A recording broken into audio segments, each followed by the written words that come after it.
I've got sunshine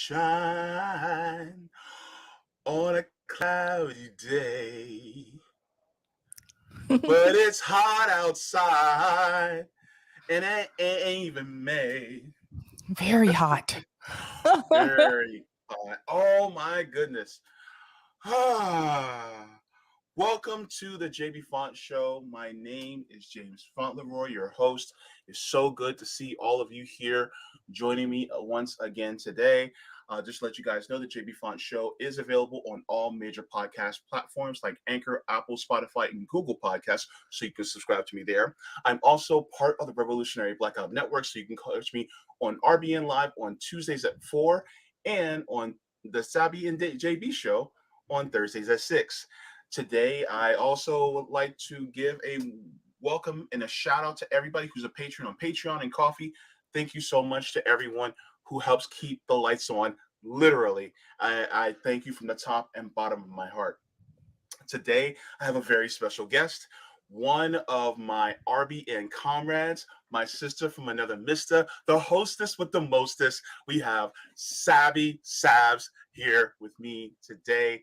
Sabby, good afternoon. So good to see you.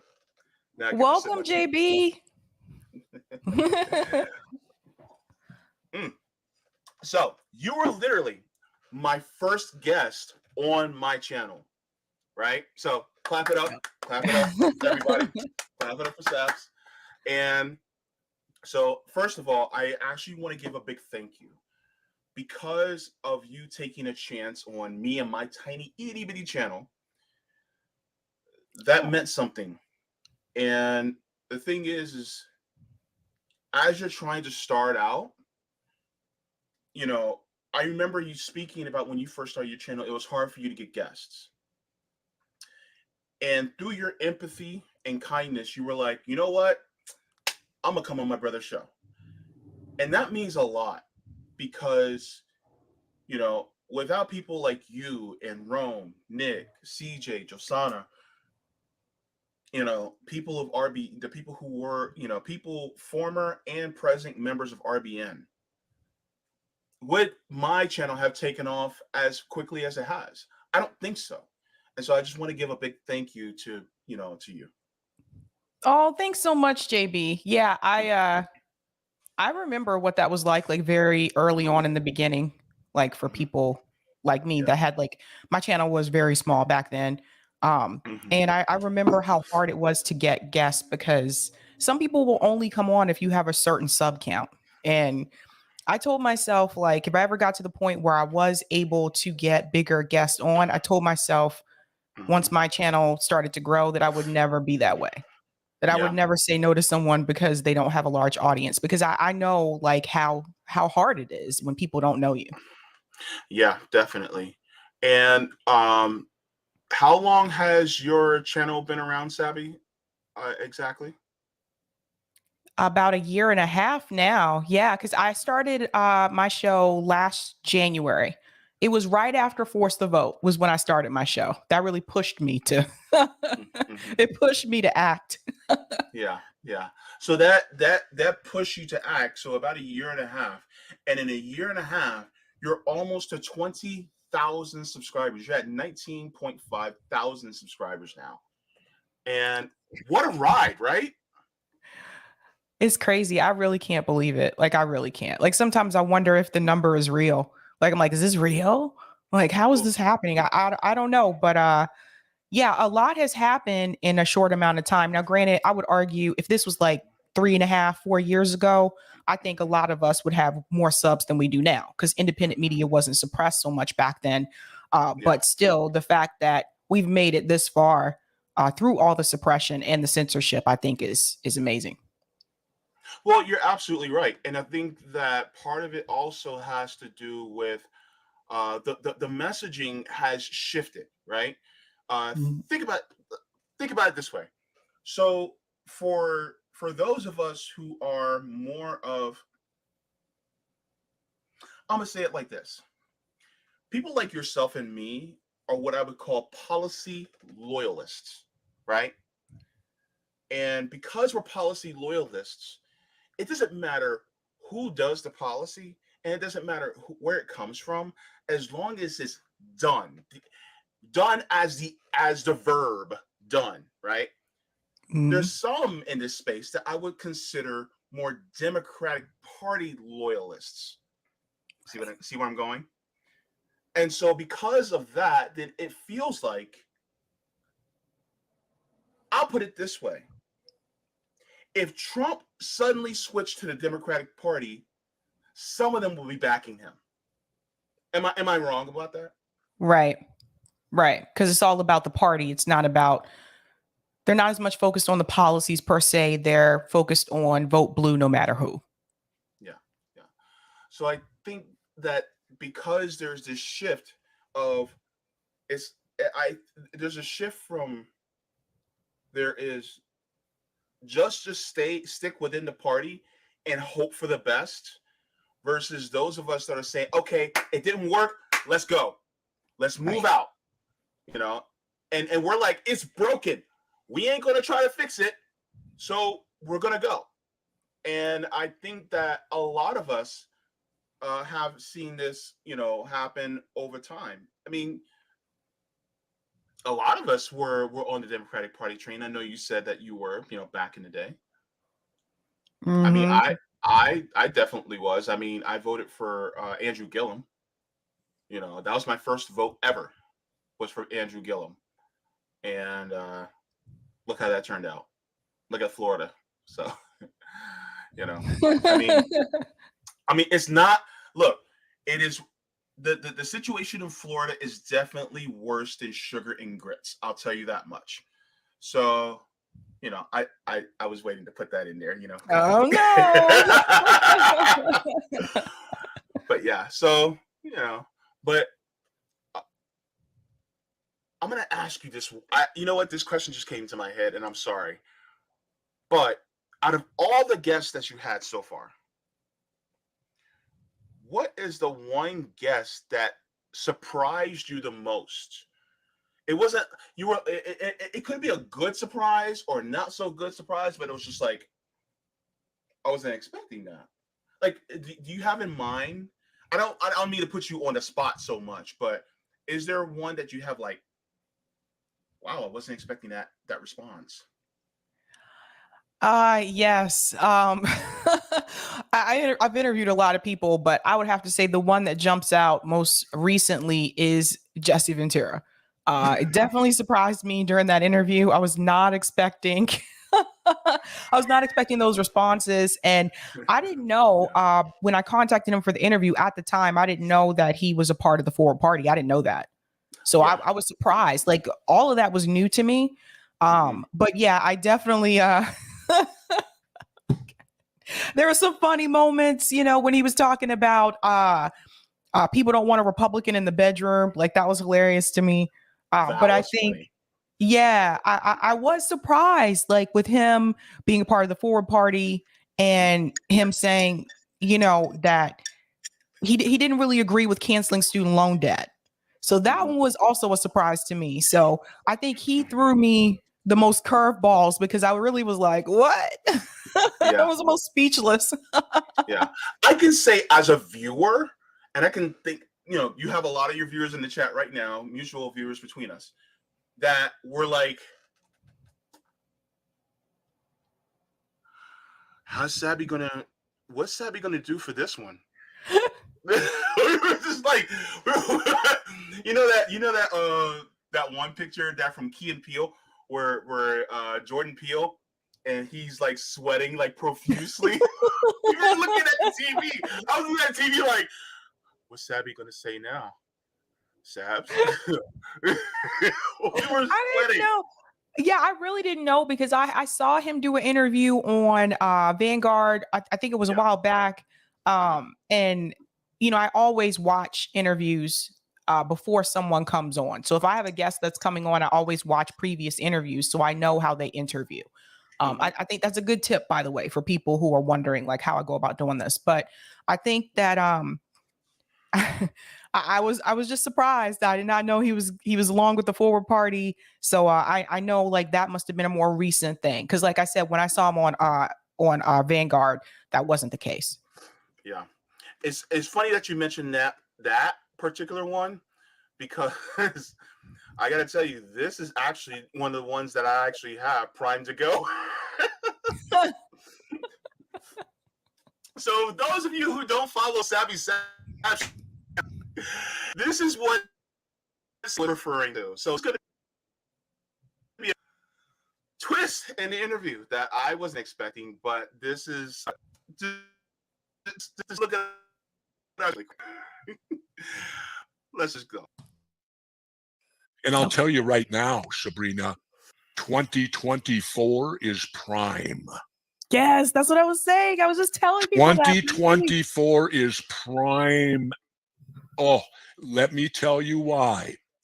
Andrew Yang and the Forward Party is going forward. Big curveball! And I was just like,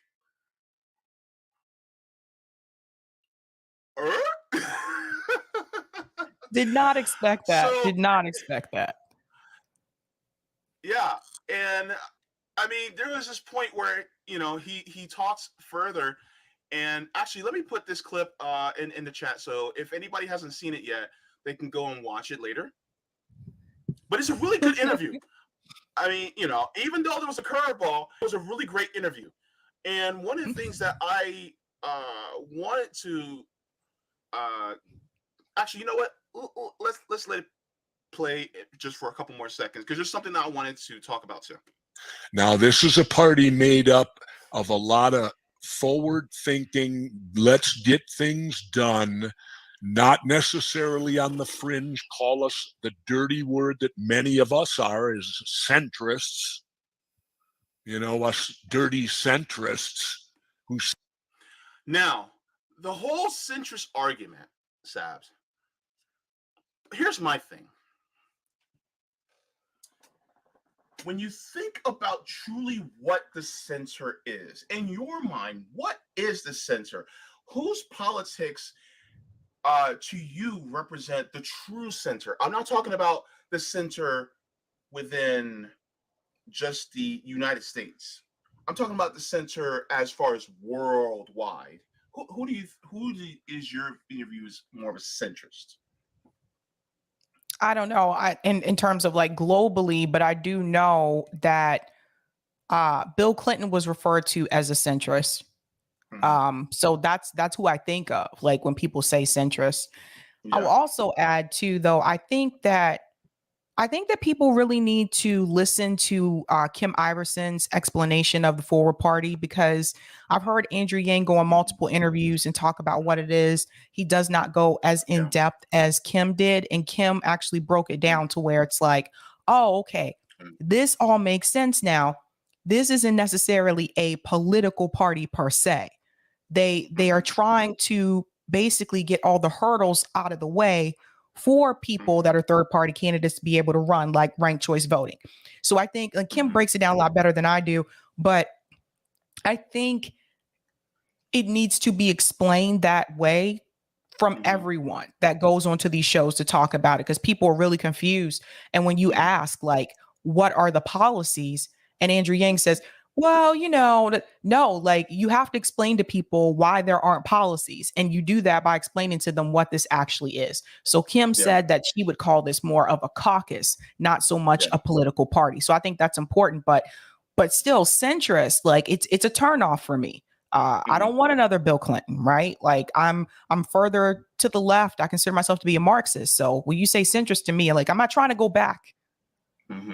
If we're going forward, because it's supposed to be a forward party, if we're going forward, why are we doing this a centrist way? That's going backwards.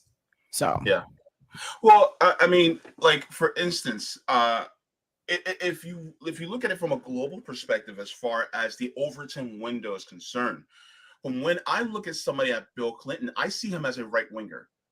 So he may be center in the United States, but as far as the globally, he's a right winger. So to me, it's like, okay, so Jesse Ventura said that he believes in universal healthcare and things like that. That being said, if he considers himself a centrist, And if he was going to endorse somebody like Bernie Sanders, he was thinking about it, then that means that somebody with his ideology or Bernie Sanders ideology really is the true center. I mean, look Right. at look at what look at the polls for Medicare for all, in regards to Democrats, Republicans, independents. I mean, it's the majority of the country actually wants a single payer healthcare system at the very least, right? Yeah.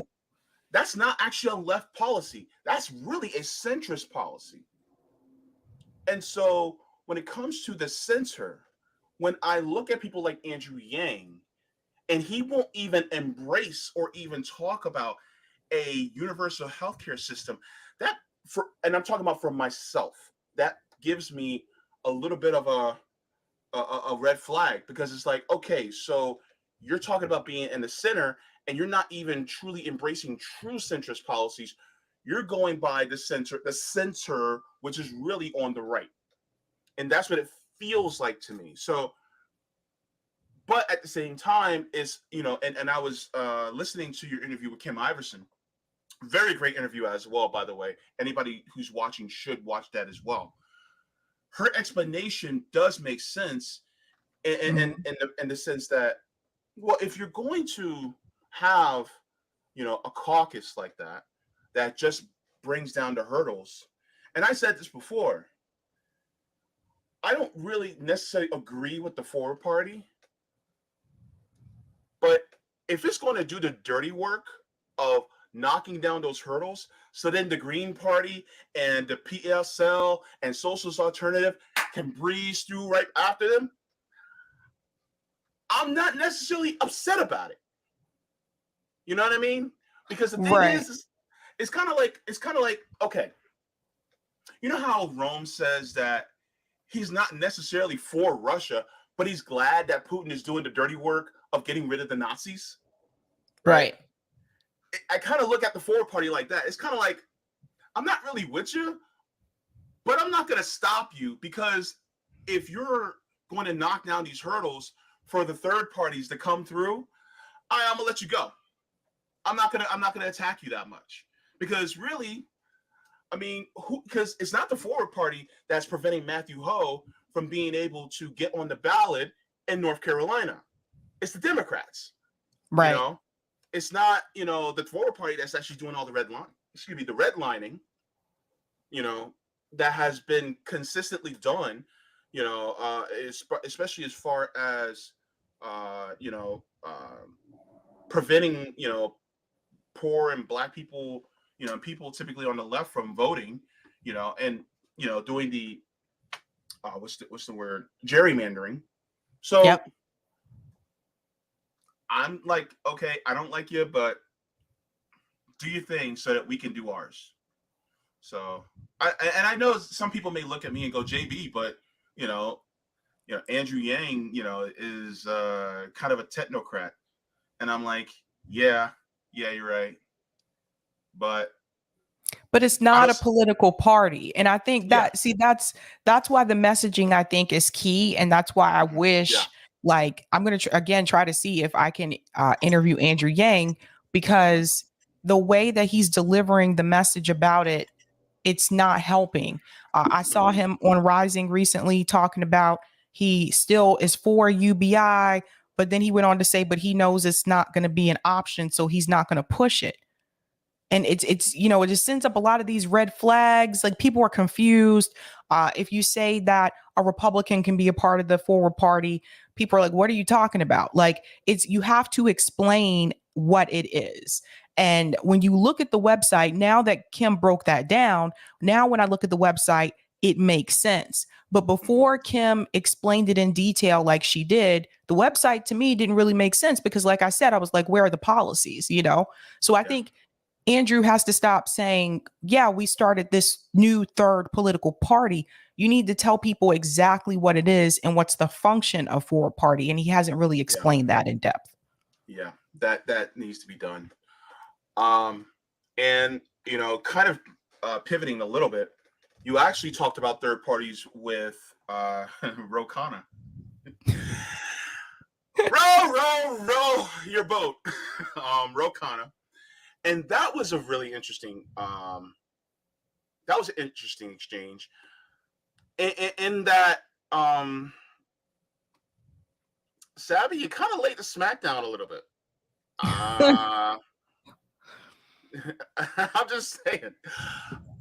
Look, a lot of us here, and I think I can speak for my audience as well as your joint audience, that we were pretty proud of you in this moment.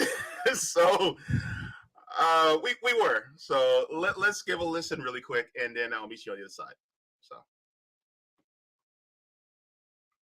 as an African American, Barack Obama was not good for us. He militarized the police. Black Lives Matter, Ferguson, happened under his presidency. Obama increased police funding. So you have Black neighborhoods that are more so targeted by the police because of Barack Obama. So just because he was the first, Black president, that doesn't mean that he was doing the right things. And I have to tell you that when it comes to the Democratic Party, this idea of identity politics, it's not selling well with people. You can't just be the first Black this or the first Asian that. You have to actually do something for the people that's going to actually help and transform their lives. Well, I do think President Obama did a lot to help people's lives. I mean, he got the Affordable Care Act. Millions of people didn't have health care insurance. We were in one of the greatest recessions, and he rescued us from one of the greatest recessions. He had checks on Wall Street's excesses with Dodd-Frank. Do I think we need more? Of course. I wish we get the $15 minimum wage, Medicare for all. But President Obama made significant progress. And I do think I agree with you that we need a universal message and focusing on policy. But I don't think we can discount the achievement of someone after 250 years of slavery and 100 years of Jim Crow to have the first person of color in the Western world, not just America, and what Barack Obama represented because of his sheer tenacity. I think he is someone worthy of admiration. Now, of course, I'm biased. I worked in his administration, but I am committed to building on that and building in a very, very progressive direction with some of the policies that we've discussed. But Ro Khanna, Barack Obama bailed out Wall Street instead of the American people. I remember 2008 very well. Very well. When you had all these banks stealing Black people's homes, Barack Obama chose to bail out Wall Street. Okay, so I messed up. I meant to go to the one where you were talking about third parties, but I kept it going because this part was so rich. I just could. Sabby, I couldn't. I can't. I can't. I just can't. But that point was he was. You said you knocked down the entire point of identity politics in regards to not delivering concrete tangibles for us. And then what does Ro Khanna do? He then starts going on the optics of it all and not talking about the concrete tangibles of it. You can't make this stuff up. Sabby, like, what were your thoughts at that point when he was like, well, Obama was the first Black it was almost like just because it's almost like you're saying just because he's the first Black president doesn't actually mean he actually did things for us. He didn't do anything for us, and these are the examples. And it sounds like Ro Khanna was going, but he was still the first Black president. It's like, what did I just say? Like, I want Sabby to. I wanted you to just say, like a teacher, what did I just say? Yeah, I think that moment was a bit frustrating because I wish I would have said what I was thinking. Actually, no, this would have been really bad. But at that time, what I was thinking was, I can't believe you're trying to use identity politics on a Black woman right now. I really cannot believe you're pulling this with me right now, man. Like, I just, to me, he did exactly what I predicted he would do. So another thing I tell people, I watch the way that people interview with people before I interview them. And he followed it to a T. I said, watch. Even after I mentioned how identity politics is not selling well with people, which he needs to hear because that's something the Democratic Party continues to do, I guarantee he's going to bring it right back and throw in identity politics. And he did. And he made the mistake of talking about the financial crisis. So I knew I could bring up Wall Street, how Obama bailed out Wall Street instead of the American people. He did exactly what I thought that he would do. There was nothing that he did that was surprising to me. And I think that is the essence of a politician. This is what they do. So Ro Khanna has mastered the political speech. He knows.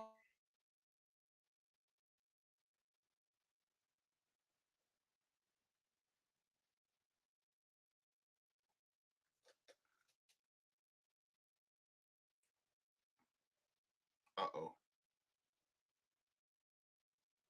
Did my internet go out or am I still alive?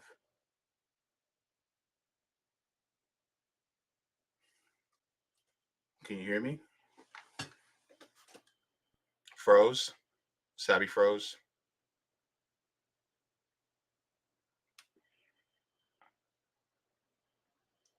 Oh, man. Hopefully she can log out and come back in. Okay. It must be Sabby's in.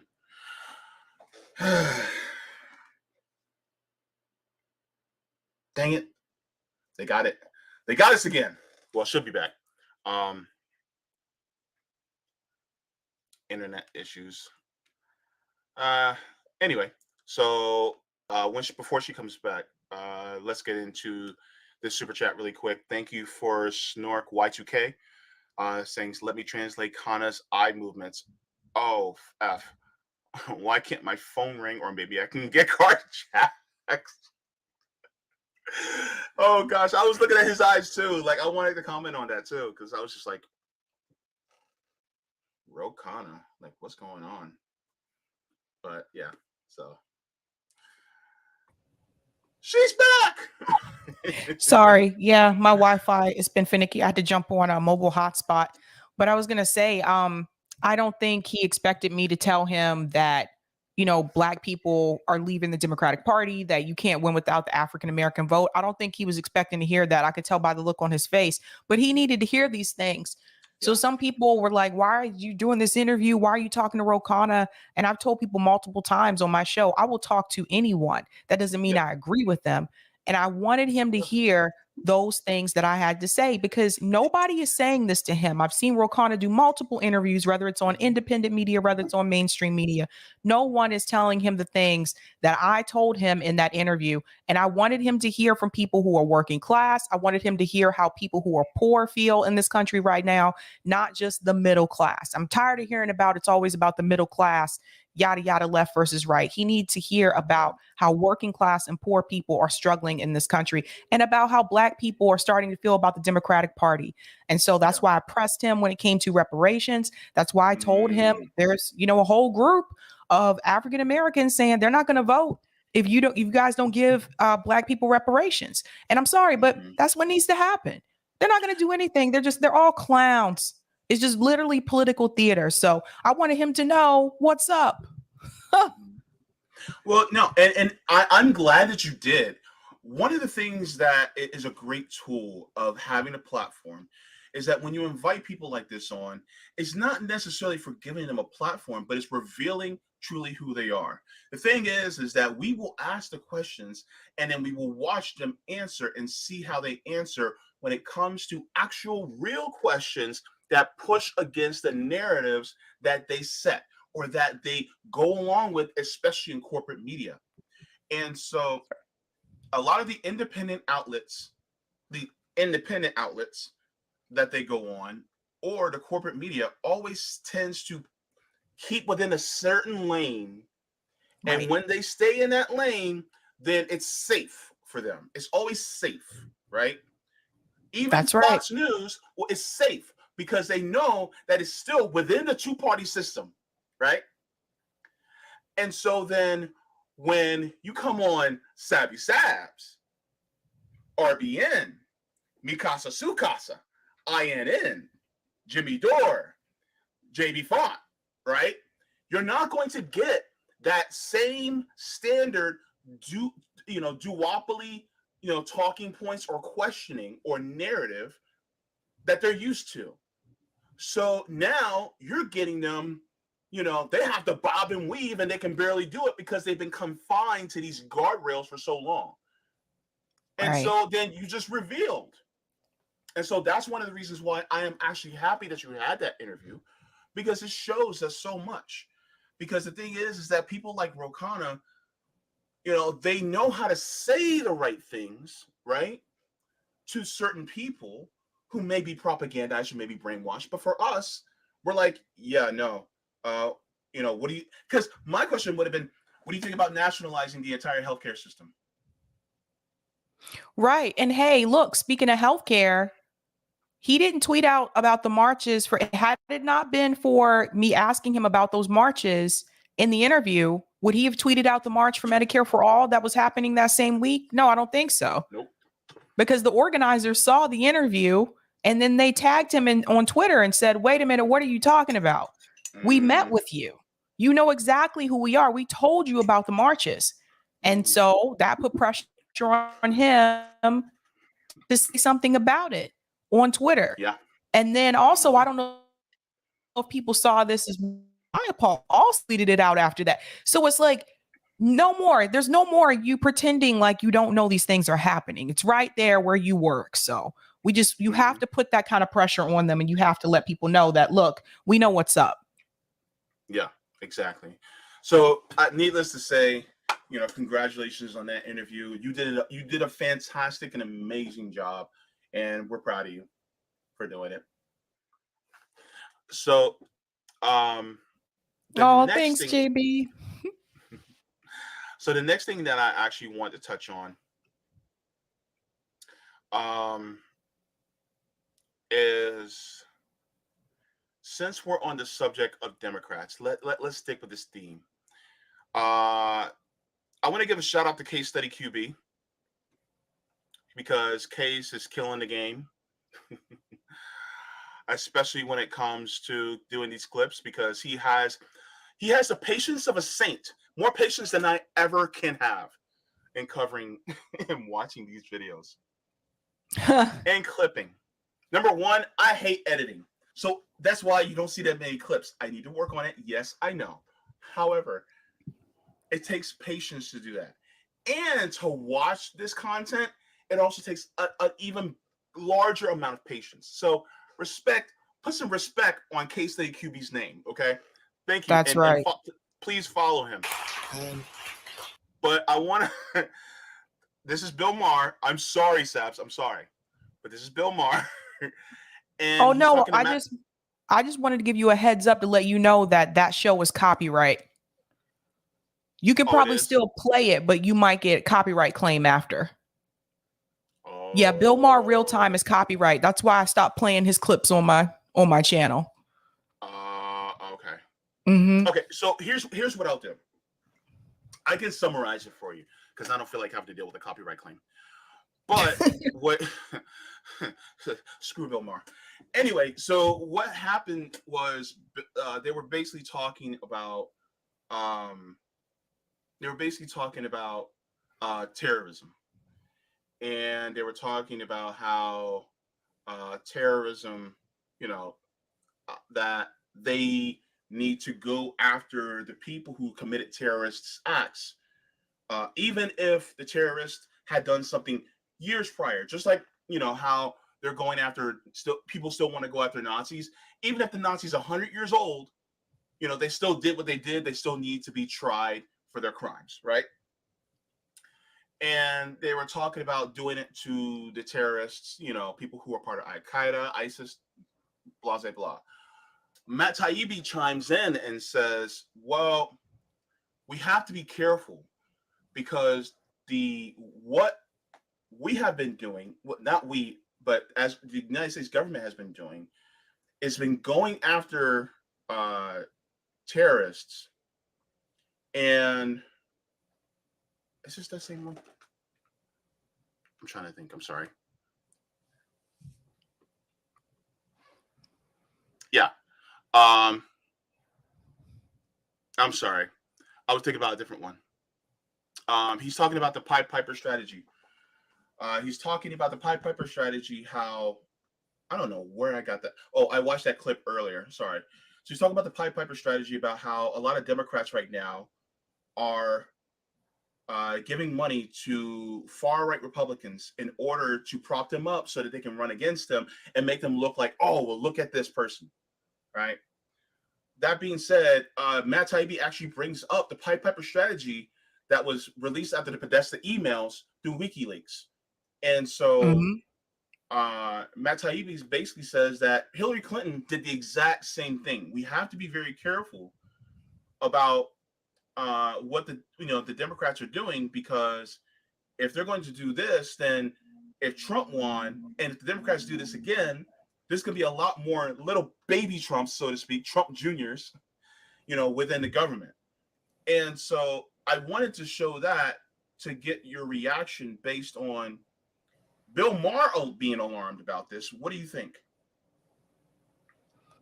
Well, it doesn't surprise me that Bill Maher was alarmed, because he doesn't do his research. Like, he has guests that come on the show and educate him about politics, especially left politics. But if you notice, Bill Maher is not aware. When Crystal Ball came on to Bill Maher's show and he was talking about the stock market, and she had to tell him that the stock market did crash.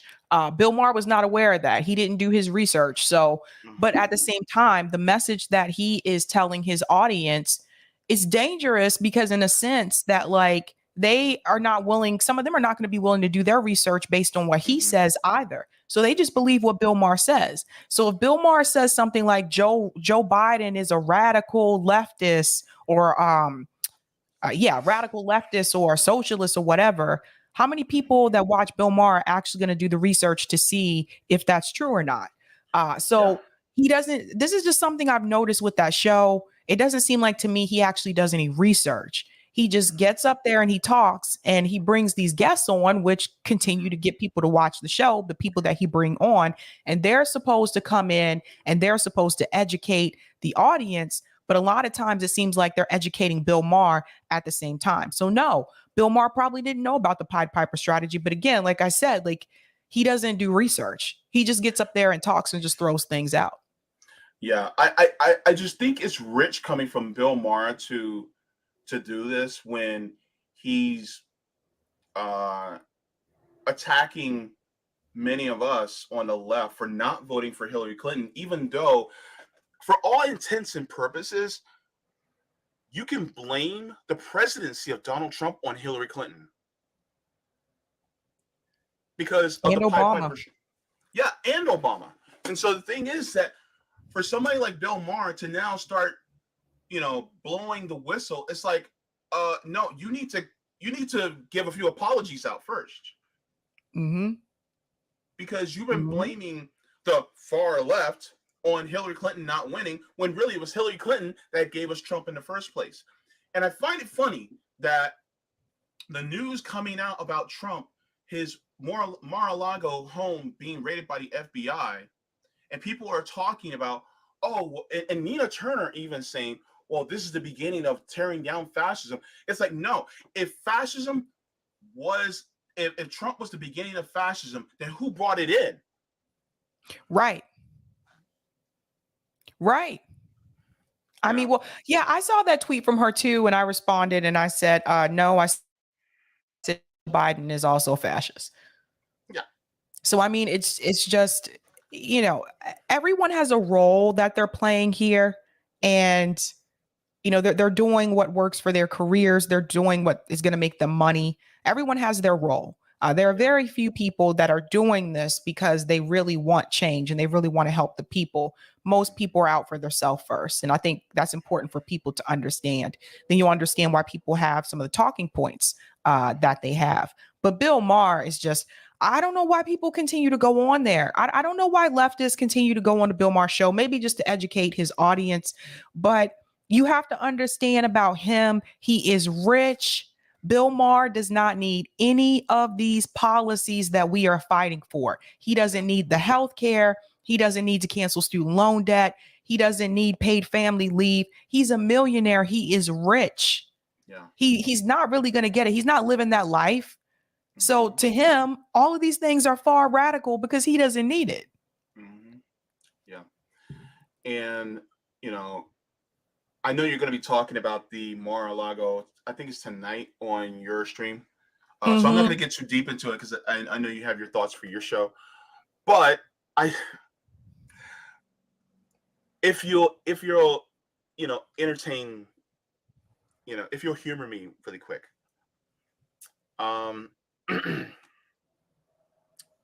Candace Owens. All I got to do is say her name and we start laughing. Candace Owens. I'm going to read this, as dramatically as I possibly can. So anybody wants to recruit me for being an actor, take notice, clip this, and send it to a recruiter or a producer. Anyway, Candace Owens says, the FBI must be legally and formally dissolved.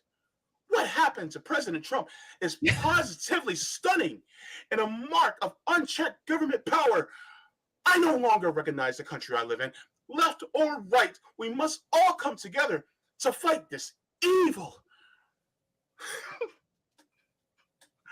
Sabby, why is this ironic? Again, like, everyone has their role. Candace Owens has a role too. Like, the only reason she's speaking out against this is because it happened to her party. If it was a Democrat politician, she would not be saying the FBI should be dissolved. Everyone's playing their part here. Candace Owens is known for hypocrisy. She's known for, saying things that are going to, I guess, really shock people. She's known for like that shock factor. And that's how she gets paid.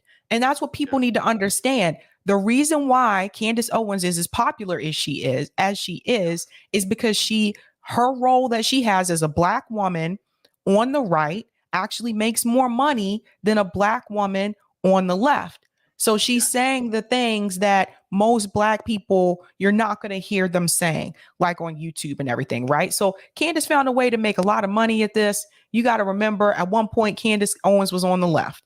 Now Candace Owens on the right, and she's talking about things like racism isn't real, but she won't mention the fact that if racism wasn't so real for Candace Owens, she won't mention that. Why did she sue the Connecticut school board for racism against her when she was in high school? So this is all a game, guys. Like, I'm telling you, everyone has their role that they play, and Candace is just trying to get paid. She knew putting out a tweet like that would get a lot of likes and a lot of views. They're all actors, most of them. Yeah. And, speaking of actors, here's another actor that was playing a role. MTG, the notorious MTG. Marjorie Taylor Greene said, defund the FBI. Again, it's like you said, right? They're playing a role. My question is, where was she during the entire defund the police movement? Right. People like her were against it. Yeah. So, it's like, okay, so it's, and I did this, in a short here on YouTube on my channel, but I find it rich that somebody like Marjorie Taylor Greene and people like Candace Owens want to basically get rid of or defund the FBI. And my thing is, okay, so are you guys also game for the NSA, ICE, CIA, the police forces, sheriff's offices? Are you guys for defunding those too? No. And I said, if you truly have that "Do Not Tread on Me" flag sitting in your house, then what are you doing to protect Black people, especially unarmed Black people, from being shot down by police in these streets? Because you literally see Americans being tread on by the state. And I have not heard a peep from people like Marjorie Taylor Greene or Matt Gaetz or Tim Scott or oh my God, what's his name? The dude with the skinny dude. I forgot his name. I'm sorry, my brain is fried. It's been a long day. But you see that they don't say anything. No, it's only what helps their party. That's it. If they really feel that way, then why didn't they say anything when FBI raided the Black Socialist Group a couple weeks ago? Where was that same, dissolve the FBI then? Of course not. They were all for it. So I think that, again, they're all actors, and they found a way to act really well so that they can make a lot of money off of it. Yeah. And in fact, speaking of which, this happened, and we're going to talk about this really quick because I want to get your actual thoughts on this. And so they want to talk about the FBI. They want to cancel the FBI. It's like, okay, so are they going to be willing to do it for this story? And I'll meet you on the other side. So take a look. My message is so easy. I am not the Dr. Evil. Not Dr. Evil, but this man, Alexander Yenov, has been charged and sanctioned by the US government for working with the FSB, Russian intelligence, to infiltrate American political movements. Yenov and his Russian government co-conspirators engaged in a malign influence campaign to sow discord, spread propaganda, and interfere in elections within the United States. The federal indictment describes what it only calls U.S. political group 1 as being co-opted by Yenov. The description of the group leads to Omale Yeshitela. Are you an agent of Russia? Please. I mean, it's a really insulting question. Yeshitela is a lifelong activist and is the chairman of the African People's Socialist Party. And now, in the eyes of the US government, he is an unindicted co-conspirator in a Russian plot to undermine American democracy. And they put a zip tie on my wrist, and they wanted me to sit on the curb. He has not been charged, but his home here in St. Louis was raided by the FBI in late July. Some people see it as a badge of honor to be attacked by the United States government when you're involved in the struggle for freedom. It's attacked every struggle for freedom. Mandela was a terrorist. Martin Luther King was spied on. The Justice Department alleges Yenov funded a campaign run by Yeshitela's group in 2016. I can't even entertain a discussion seriously about Russian interference or something. I'm an agent of Russia. I've been doing this all my life, and I've been doing it all my life because of America, not Russia. Before I ever met a Russian, this is what I was doing. Yeshitela strongly denies taking instructions from Yenov. Yeshitela did travel to Russia in 2015 for a gathering of separatist groups from around the world. That event was organized by Yenov's group, the Anti-Globalization Movement of Russia. The US Justice Department says that group receives funds from the Russian government and is tied to the FSB, Russian intelligence. This was a bullshit. I'm sorry. I'm not the project FSB. I'm the activist. I'm the president of Anti-Globalization Movement of Russia. We have the many members. Russia's alleged involvement with American activist groups is nothing new. Demonstrations by anti-nuclear groups have been intensifying. President Reagan has suggested that some of the demonstrations are encouraged, even supported by the Soviet Union. From the Soviet era to today, in 2018, Special Counsel Robert Mueller's investigation found that Russian trolls had been supporting groups on both sides of the U.S. political divide through social media. I'm 80 years old. I've lived in America all my life. I don't need any Russians to inform me of my conditions, and I'm the leader of a remarkable revolutionary organization that's intent on having freedom for my people. I don't need a Russian. And Tony O'Sullivan joins us now. Tony, what other political groups or movements have been targeted here? Yeah, well, what we've known down through the years, John, from what the DOJ and other U.S. agencies has dug up, is Russia likes to play both sides in the U.S. We've seen them, Now, I'm going to stop right there because, Sabby, can I get your thoughts on this really quick? What do you think based on that clip? This is just another attempt of the United States government to demonize Russia, basically. And they've been doing that for a long time. It didn't just start with this conflict that's going on right now. That's been a problem for decades, actually. I mean, you have to go back to the Gorbachev days. So this has been a long standing issue here. And so, and I want to let you know right now, if you think it's just going to be that group, there's going to be other groups that are going to be targeted as well. Any other group, like they could target a group like Socialist Alternatives just simply because of their name. Like this is, I would honestly say, be prepared for that. Be prepared for all these other socialist organizations to become targeted as well. The United States government has basically painted Russia as the boogeyman. They're trying to do the same thing with China right now too. And basically, I think if this is unchecked, it's going to come to a point where anybody, it seems like, that has any type of affiliation with Russia or China is going to be demonized in this country. And it's going to get to a point where it's like, well, which side are you on? Are you on the American side or are you on that side? You know, and we've been through this before in this country. And I just don't understand. You know, I think a lot of it has to do with economics, which I'll talk about that a little bit tonight. But I think that is the goal here. That is the goal. So anyone who so the people walking around calling themselves democratic socialists, they're probably not going to target them. Yeah. But the people out there because see, they still want capitalism in a sense. But the people out there calling themselves socialists, like hardcore socialists or communists, they're going to go after those groups. Yeah. Yeah. And the thing is that they're using, it's almost like the whole killing two birds with one stone. So they get to push the Russian propaganda, the Russiagate propaganda, but then at the same time, they also could go after leftist groups like this one, or the Urus that were,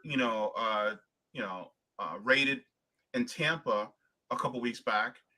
And so they can say, well, they were Russian agents, right? And then they talk about how, Russia was interfering in our elections.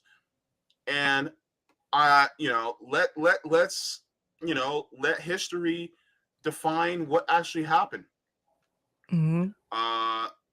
And it's like, no, boo-boo. This was even recorded in Time magazine, right? So let's harp on this. The secret story of how American advisors helped Yeltsin win.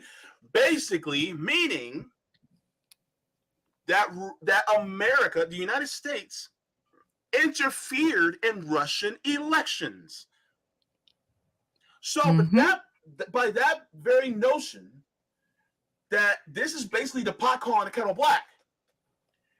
And has Russia even interfered in the United States elections? No. I mean, Aramante, even broke that down in his reporting. So with that being said, they're using this hysteria against Russia or China to really go after the left, to make us, I should say, seem like we're foreign agents, when really just like the gentleman said, like, no, we're not, aligned with the Russian or Chinese government. We just have observed what the United States government has done to us, and we're against the oppression that they have been doing. And so that's right.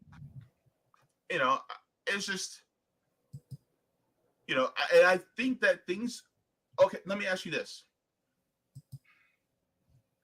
What timeline of escalation do you see these things intensifying? How long do you get it before it comes to a fever pitch? I would say the next couple of years, to be honest, if nothing changes. Because it's just like I said, like, they're not just looking at Russia right now, they're looking at China too. And this is the thing people need to pay attention to. Like, when I talk about the censorship a lot, like, it's not just so-and-so got censored or so-and-so's video was removed. It's not just about that. It's about what is the overall message? What is really happening? What are they really trying to do? What are they really trying to say? Right? So you look at something like what happened to Jackson Hinkle. You may not agree with Jackson Hinkle on everything, but should his whole channel be demonetized because people reported because they didn't like what he was saying? There are groups. I don't know if people are aware. There are groups out there, JB, Discord groups, Twitter DM groups that their sole purpose is to take people down. That is their sole purpose. And I believe, and I said this before, that I had believed that that was what happened with Jackson Hinkle. Now I see recently screenshots on Twitter show that that was true. Groups just for that, to take down people who do not agree with this conflict, or excuse me, have a different talking point about this conflict that's happening with Russia. There are groups targeting people who do that.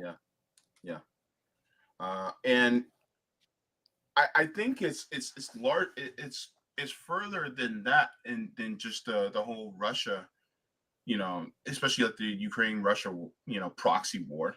But I also think it's really almost like it's used as a cudgel, really, to go after anyone who is anti-imperialist, right?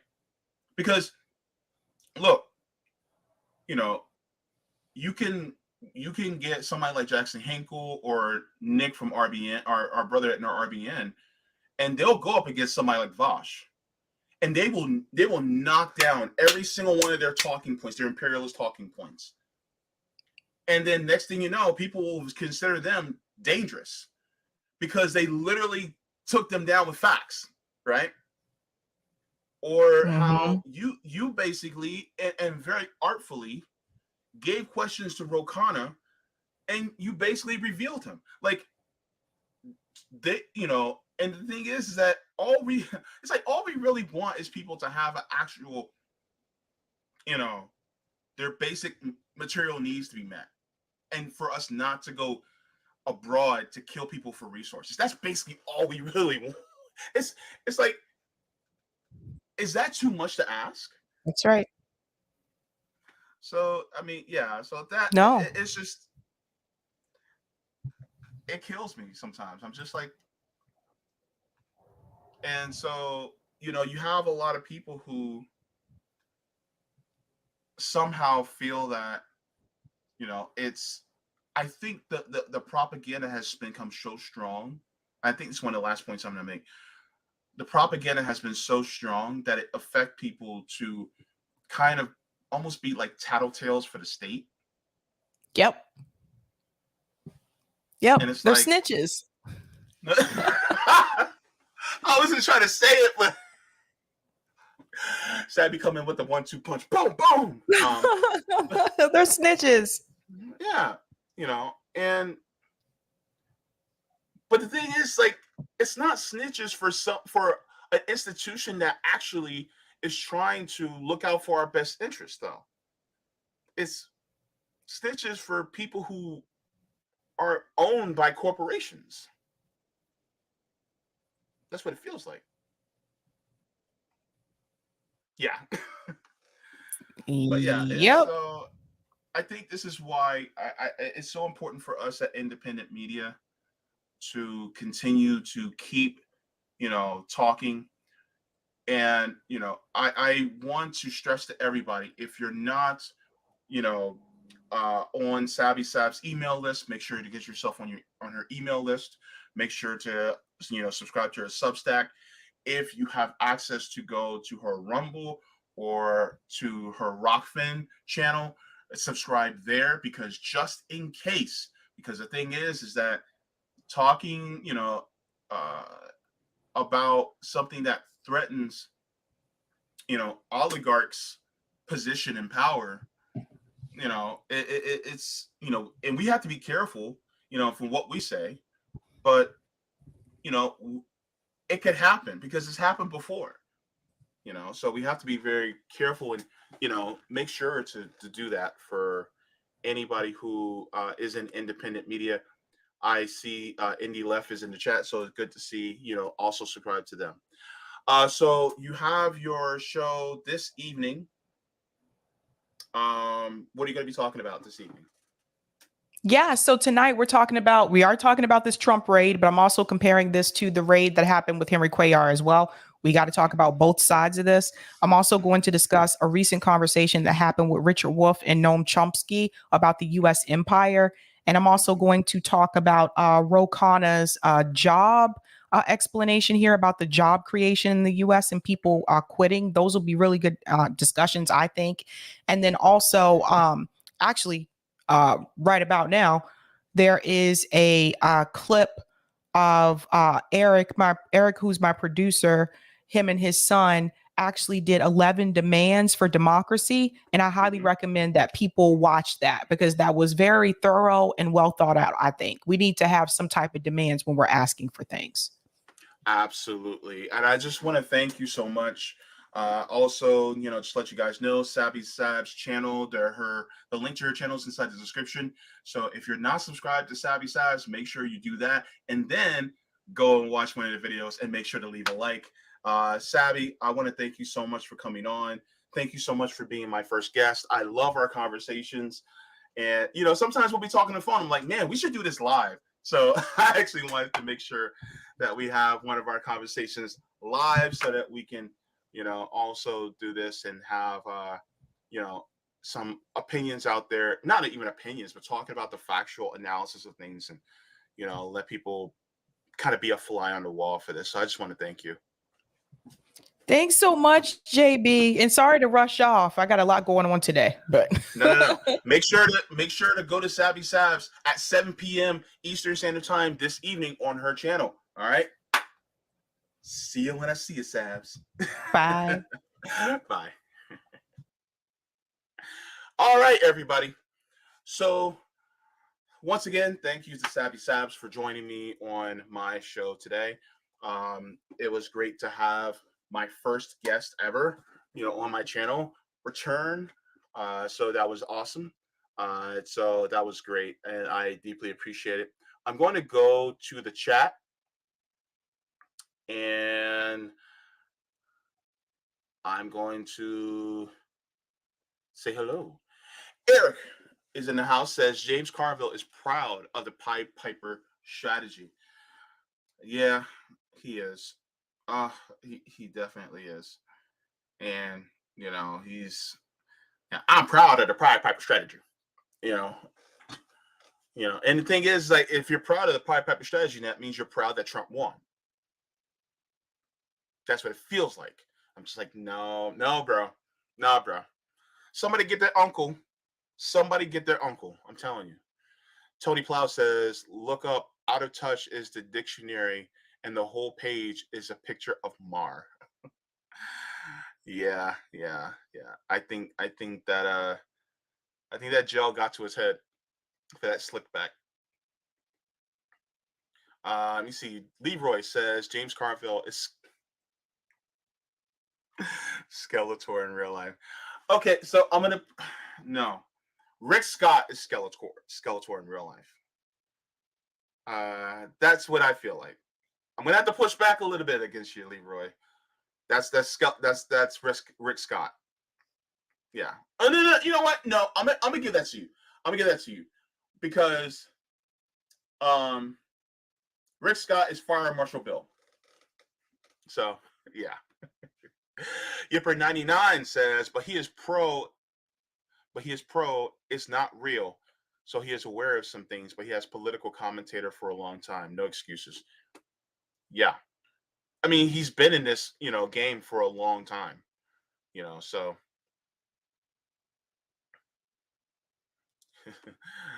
Weird Pilgrim says the real Skeletor is offended by Carville's LARPing. Oh, damn. All right, we got Indie Leffen is in the house. Make sure to subscribe to Indie Leffen, the INN network. They do great work. They're my home away from home. Give them a sub, baby. All right. Yeah, these eons. Tony got jokes today. I love it. Let me see. Krona Ursa says, speaking of Rolling Stones, they hired a journalist to try to interview to later smear Jackson Hinkle. Interesting. Jackson Hinkle is making it onto Rolling Stone. Sounds like he might be doing something right. Like him or not, he's making, quite some waves, and especially in the independent media space.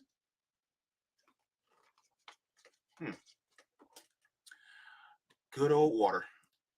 She's Black is also in the chat saying, Does conservative checks must be hidden, right, Owens? Yeah. It's interesting because there's a lot of money in conservative media. A lot of money. Like a huge amount of money. Because you got to remember, this country is so far to the right and it's capitalist. So therefore, where is the bulk of that money going to be? It's going to be there. And so it's kind of like the most biggest amount of money is going to be, conservative right-wing media, and then slightly less is going to be like the liberal media. It's going to be, still pretty high. And then as you go further to the left, the amount of money, the amount of it being lucrative actually goes down. Because, and that's the way it is. And so that's what I've noticed so far in independent media. Just look at the biggest people who, look at their channels. I think, gosh, what's his name? Ben Shapiro. I think he has like 5 million subs, something like that. Like Ben Shapiro has a lot of subs, and yeah, he's been doing it for, he's probably been doing it for about a good 10 years. But I mean, Kyle Kalinske isn't even at 1 million, and so what does that tell you? There's just a lot of money. And then on top of that, the algorithms tend to favor people who are on the right or conservative or liberal circles too. So yes, everyone playing a role. That is really good framing. And the thing is that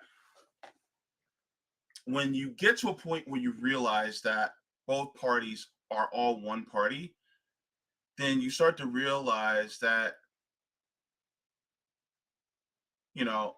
they have their lane, they stick to it, and they have their role. Sabby was very masterful in saying that they have that role to play, and that's all they're going to do. And if you try to, and this is why they don't typically go with independent media, in order, because then it reveals the role, So, yeah. Very, very, yes, very highly lucrative. Stephen Tremolino says right-wingers have to balance justifying attacks against the left, but saying, I thought this was America when it happens to them. Yeah. I mean, Marjorie Taylor Greene's talking about defund, defunding the FBI. It's like, wait a minute. Where were you when we were in the streets talking about defund the police? Where were you when we were marching after George Floyd protests and we were talking about wanting to defund the police because of crimes being committed consistently against law and federal, state, and local law enforcement across this country against people, especially that look like me? The thing is that she doesn't actually care about us. It's because her Lord and Savior, Donald J. Trump, was arrested. And I'm gonna say it. Number one, he's not gonna get arrested. He's just not, because he's a former president, and that opens the door for other former presidents to also be, raided by the FBI, to be investigated against. This opens a door, and the thing is that they don't want to do that. So, is he going to get arrested? Yeah, but anything beyond that, I don't think so. And also, to me, this feels like politics being played by this institution, because if it was truly real, then they would have grounds to go against Joe Biden, Barack Obama, George W. Bush, all of their vice presidents. They will be able to go against Bill Clinton. Hell, even Jimmy Carter. They can't go against Reagan because guess what? Reagan and Bush Sr., they're dead. So by that being said, then you really can't go against them. But you probably can posthumously, investigate what they've done and be like, yeah, they were horrible presidents. They should have been put in prison. But other than that, everybody else, they're not going to go after them because they are really the managers of power. One thing I love about Sabby Sabs' channel is that she actually went over the hierarchies of power within this system. And the middle managers are actually presidents, prime ministers, PMs. They are all the middle managers. They're not the people who are at the tippy top.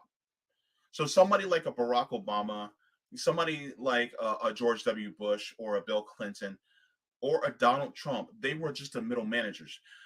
And the thing is that all they're doing is giving Donald Trump a slap on the wrist to say, you talk too much. That's all it really is. That's honestly what it is. Because Donald Trump really just did all the things that all the other presidents did. He just did it loudly. He had a big mouth. That's it. You know? So that's from what I've observed.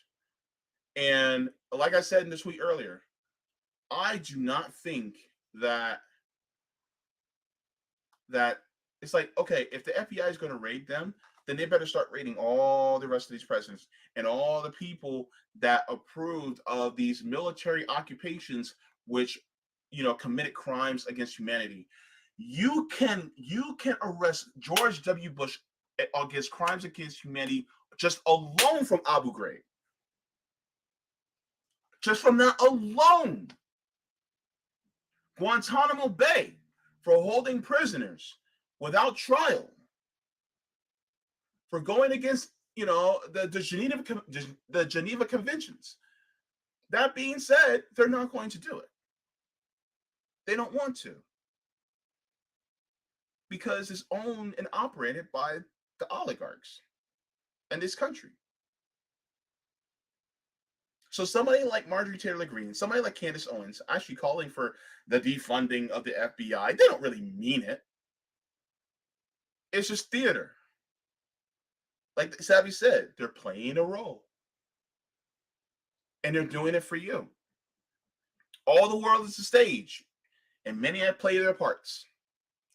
So that's basically what's going on. Thank you very much for that, Stephen.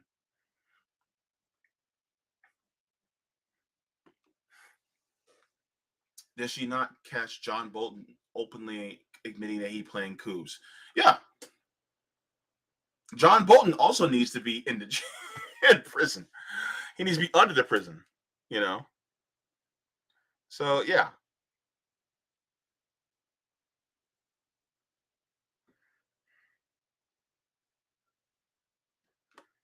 Joe Biden is the soda jerk. I don't know what that means, but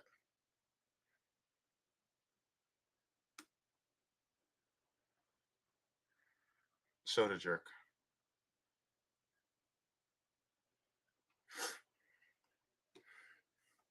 Interesting. Reality Revolution says, I don't get Jackson Hinkle's phenomenon. I'm concerned he's favored by establishment. I don't know. I can't say either one way or another.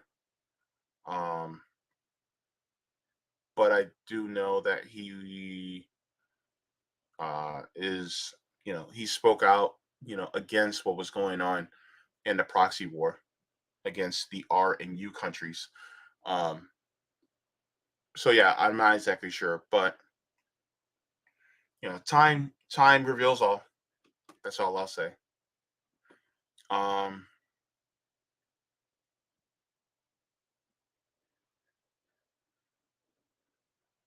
me see. Okay. So yeah. And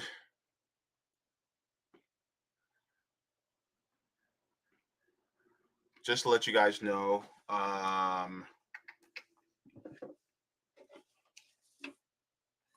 will be doing the reading. I'm a little behind on my reading for Dirty Truths by Michael Parenti, but I'm going to get back on that. Man, having this surgery really just like gets you off your game. And then also Blood in My Eye by George Jackson, exclusively on Rockfin. I'll be getting back into that soon. And actually, now that I think of it, see if I can go back to Thrift Books and see if I can get this book for the next reading for after that. But yes, so thank you everyone so much for coming on to the stream today. I will be joining Nick on RBN Live. I think he is live now. They're starting a little early, and then we have a special guest coming on in about 45 minutes. So I will be getting off soon, taking myself a short break, and then I'll be on RBN Live with Nicholas to talk about these different things as well. I'm pretty sure we're going to be talking about Trump as well. I can't wait to get his reactions. It's going to be hilarious. It's going to be fun. Also, I'm thinking about doing some panels in the future. If you guys can, comment in the comments what type of panels on which subjects that you guys would like to hear about. Oh, I need to get the Banks sisters on here to talk about Camp Dada. Dada. I want to get them on because that's very important. Because Camp Dada is actually a direct action that's going to be going on, I think, in about a month from now. And so I would like to get them on to talk about it because it's also extremely important that we talk about it. And some more support. Shout out to the Bank Sisters and everybody who is organizing for Camp Dada. That is also very important. And so, yeah, so that's basically it. Thank you for everyone for watching the stream. Also, please, before you go, leave a like. Please. It helps out with the algorithm. And if you have not subscribed, then please make sure to subscribe. Also, thank you to everyone who's a patron on Patreon, Coffee, people who send me, on my other, payment, apparatuses that are in the description. I appreciate it very much. It definitely helps keep the lights on. And yeah, so water your plants, water yourselves, have a cookie. Yeah, that sounds about right. Have a cookie. Chocolate chip macadamia nut cookie. And if it got a little THC in it, well, then it looks like you're eating them if you got them. Forehead kisses. Forehead kisses. Eat some cookies. Peanuts, butter cookies.